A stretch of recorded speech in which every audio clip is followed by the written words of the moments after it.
Meningitis is an extremely serious infection that can lead to death.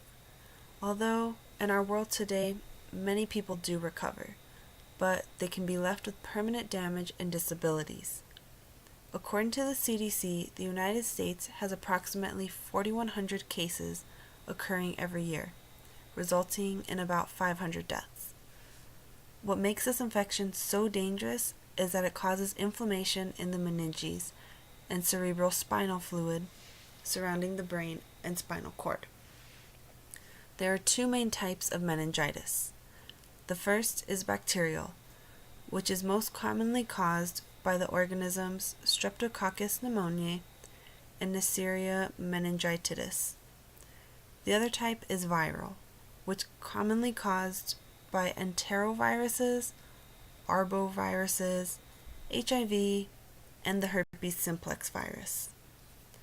Both types can enter the central nervous system through the upper respiratory tract, the bloodstream, penetrating skull wounds or fractured sinuses in basilar skull fractures. Once in the central nervous system, an inflammatory response is activated, which can then cause an increase in cerebral spinal fluid. This increase in fluid can lead to an increase in intracranial pressure. The infection then creates purulent secretions that can quickly spread to other areas of the brain.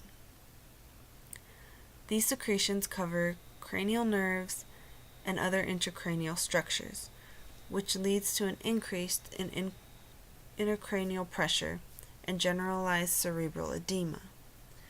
The increase in intracranial pressure causes concerns because it can be indicative of swelling around the dura of the brain that could become life-threatening. This infection is contagious, and precautions should be taken once diagnosed. Signs and symptoms for both types of meningitis are the same. The most commonly seen signs are moderate to high fever, nausea, vomiting, neck stiffness, and severe headaches. Other symptoms that have been seen with this infection are photophobia, or the intolerance of visual perception of light, increased intracranial pressure, and a decreased level of consciousness. Research has found that in 5 to 10% of cases, a person ended up in a coma due to not seeking the proper treatment. Seizures have also been found in about 1/3 of the cases recorded.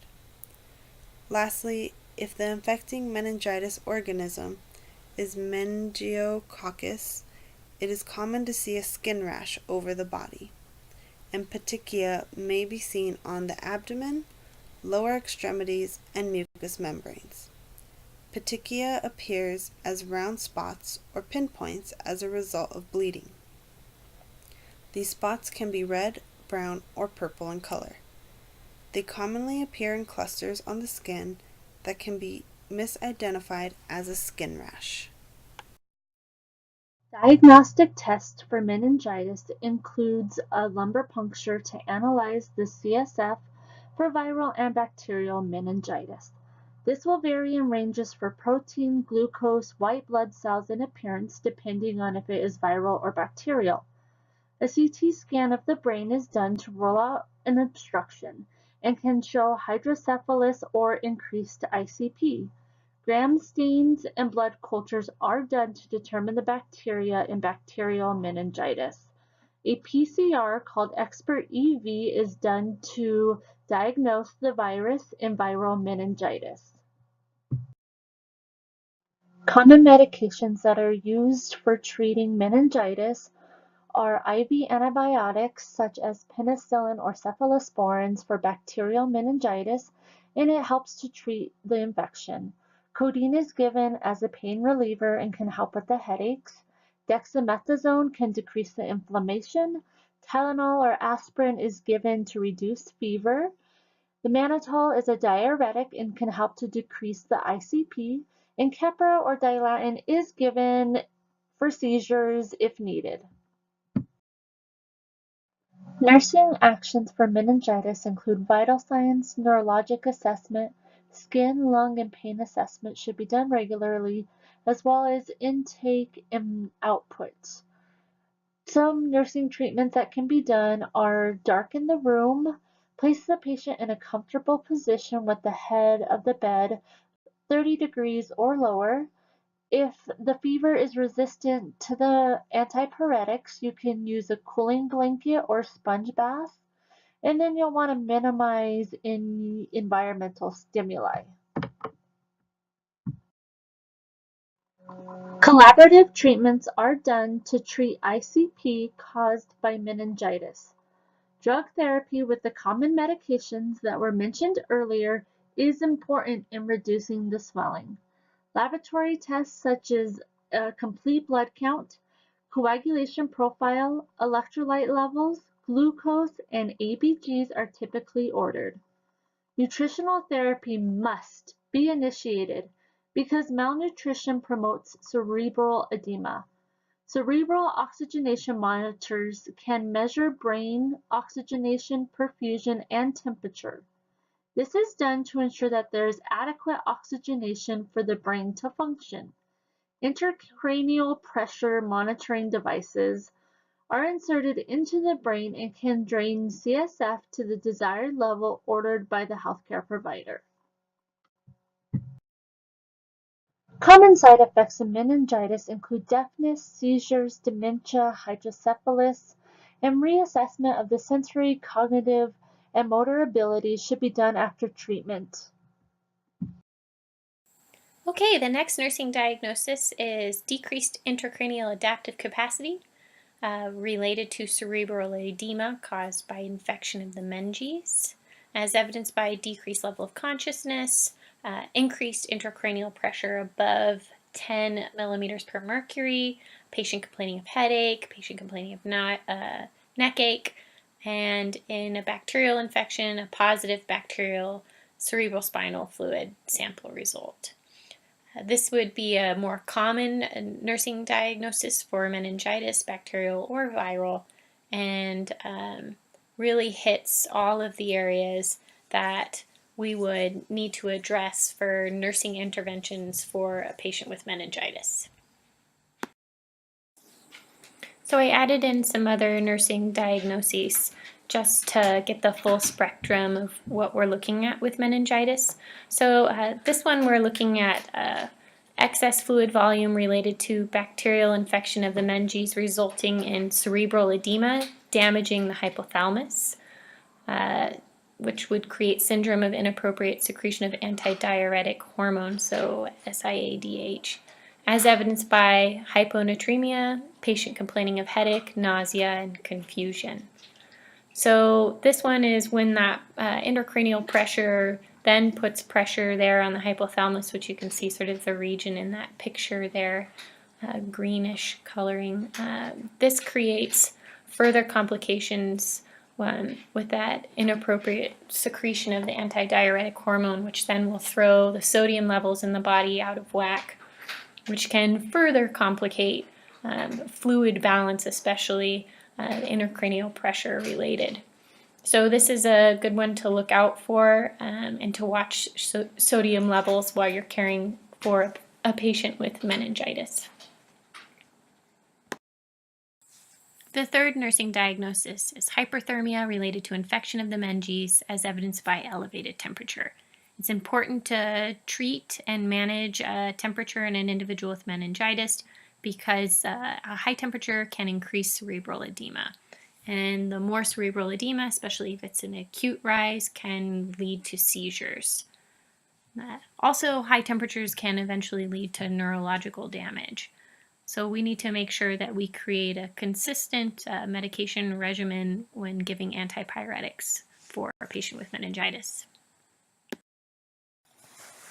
Let's talk about complications of meningitis. First one being increased intracranial pressure. How we would identify this, we're looking for a patient complaining of headache, decreased level of consciousness, changes in vital signs. These changes, if it was more of a prolonged increase in intracranial pressure, would be called the Cushing's triad. So you'd be looking at systolic hypertension, widening pulse pressure, and then some bradycardia.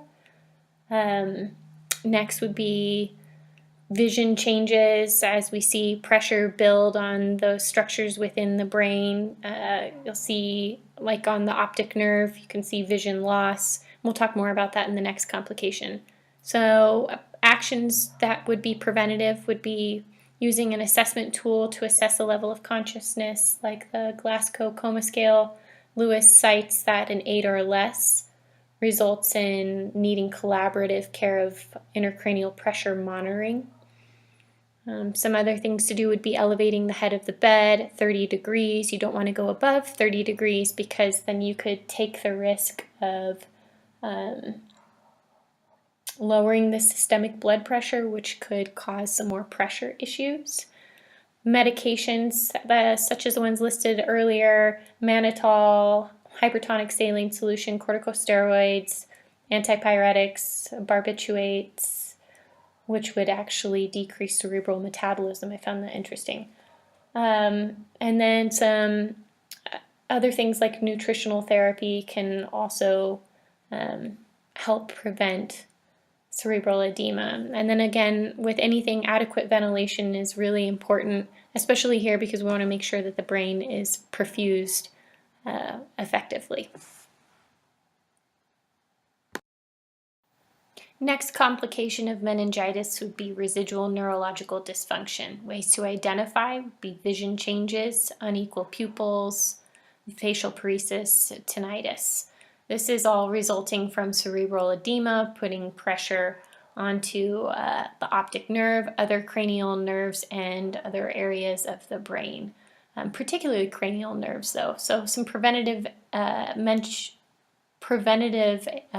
strategies would be maintaining that intracranial pressure, so using a lot of the preventative strategies from the last slide, as well as controlling the fever to maintain the intracranial pressure. That's a really big one because we're dealing here with, a bacterial infection not only in the meninges, but in order for it to get to the meninges, it has to have been in the blood. So we're looking at a systemic infection. So fever controls a really big thing here. In addition to the collaborative care using medications, as mentioned before, and adequate ventilation to make sure that the brain tissue is continuously perfused as well as other organs within the body.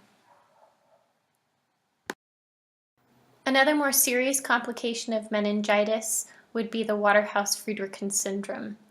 This is particular to the meningococcal bacteria, which would be a systemic infection first starting in the blood. And this syndrome actually is majorly a collection of symptoms resulting from that bacteria getting into the adrenal glands and causing them to bleed. Also in the brain, it's going to cause signs of meningitis, but with this particular infection, you're going to be looking for fever, chills, joint muscle pain, headache, vomiting, so all the meningitis stuff, except for you'll see the body-wide rash here, the petechiae. And this rash, you could put a piece of glass over it and roll it and it will not blanch. In addition, you're looking at disseminated intravascular coagulation, basically small blood clots that are cutting off a supply of blood to other organs, can lead to septic shock. So this is a rather serious complication. Some preventative measures here would be to get a blood culture to identify what the infection source is. Vaccinations are a big one here. Medications to help, so such as IV antibiotics. Also getting the fluid off the brain here with the diuresis. So that's a collaborative effort. And then again, adequate ventilation is always important in order to make sure that brain tissue is being adequately perfused.